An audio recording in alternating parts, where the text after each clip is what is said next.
இவர் வந்து பாத்தீங்கன்னா மக்களோட மக்களா இல்ல, நிறைய பிரச்சனைக்கு வீட்டுக்கு வரதுலன்றாங்க. எப்படி மீறி வர போறீங்க? அதாவது எல்லாருக்கும் பயம், உண்மையை சொல்றதுக்கு பேசுறதுக்கு பயப்படுறாங்க. இதுதான் நான் சொல்லக்கூடியது. கண்டிப்பா எங்க தளபதி வந்து மக்களோட மக்களா தான் இருக்காங்க. அவங்களோட தொண்டர்களாவும் நாங்களுமே வந்து வீதியில இறங்கி தான் நாங்க வேலை செய்யறோம். இது வந்து ஒரு பொய்யான பிம்பத்தை வந்து தமிழ்நாட்டு மக்கள்கிட்ட பரப்பணுங்கிறதுக்காக ஒரு பயத்துல சொல்றதுதான். மற்றபடி என் தளபதி வந்து மக்களோட மக்களான ஒரு நல்ல ஒரு தலைவர் தான். கமல் வந்து சொல்றாரு, அவருடைய அனுபவத்துல ரசிகர்கள் வந்து வாக்காளர்களா மாற மாட்டாங்க, ரசிகர்கள் வேற ஓட்டு போடுறவங்க வேறன்றாங்க. அது எப்படி பாக்குறீங்க? அது என்ன அர்த்தத்துல அப்படி பேசலான்னு தெரியல. அவர் ஒரு கட்சி ஆரம்பிச்சவரே இப்படி சொல்றாருன்னா அது ஏன் அவரோட அறியாமைன்னு தான் நான் சொல்லுவேன்.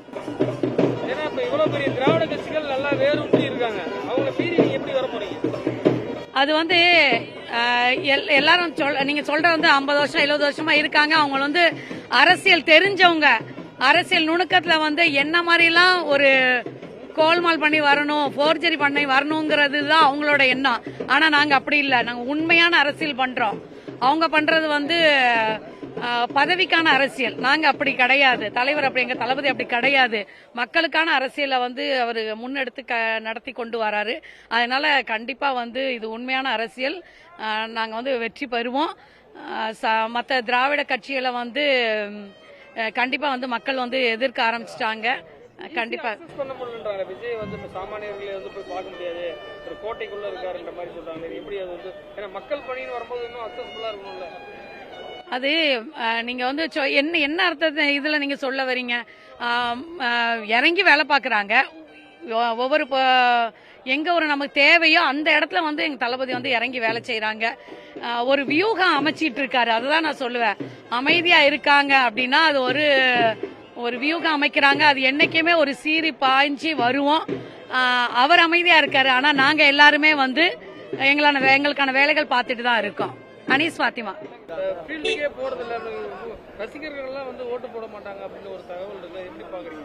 ரசிகர்கள் ஓட்டு போடுறாங்களோ இல்லையோ, தளபதிக்கு எல்லா வாக்காளர்களும் ஓட்டு போட போறாங்க. நாங்க வந்து வேலூர் மாவட்டத்தில் ஏற்கனவே வார்டு மெம்பருக்கு நின்று ஊரக உள்ளாட்சி தேர்தலில் பல பேர் வெற்றி பெற்றிருக்காங்க. தேர்தல் களப்பணிகள் மேற்கொண்டிருக்கிறோம். தொடர்ந்து பல வருடங்களாக மக்கள் நலப்பணிகள் மேற்கொண்டிருக்கோம். ரசிகனா, இயக்க நிர்வாகியா, இன்னைக்கு கழக தோழனாக பணியாற்றி வரோம். மாநகர எலெக்ஷன்லயும் நாங்கள் களமாடி இருக்கிறோம். மாற்றுக் கட்சிகள் எல்லாமே எங்களை கண்டு வியக்கிற அளவுக்கு எங்களோட களப்பணிகள் இருக்குது. இதுக்கான வழிமுறைகளையும் வழி நடத்துதலையும் எங்களை தொடர்ந்து தளபதி செய்து வராரு. திரைப்படங்கள் வாயிலாக எங்களை வழி நடத்தினவர் இப்ப வந்து பாத்தீங்கன்னா நேரடி களப்பணியில வந்து வழி நடத்தி வராரு. மேலும் நீங்க ஃபீல்டில்